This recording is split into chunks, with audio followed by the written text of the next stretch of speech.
Vraiment, vraiment, vraiment, vraiment, c'est pas normal. Regardez. Pour seulement voler casier avec les boissons.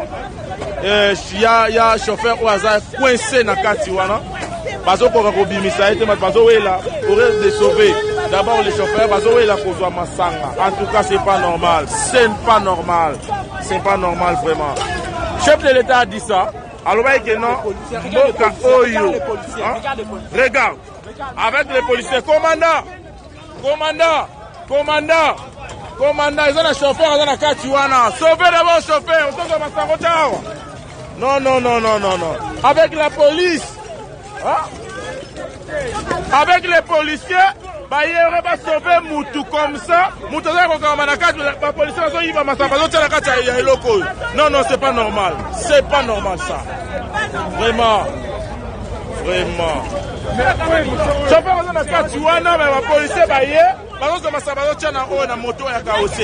c'est pas normal ça.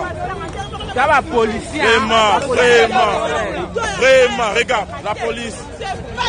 T'as la policier. Regarde la police. T'as la policier. T'as la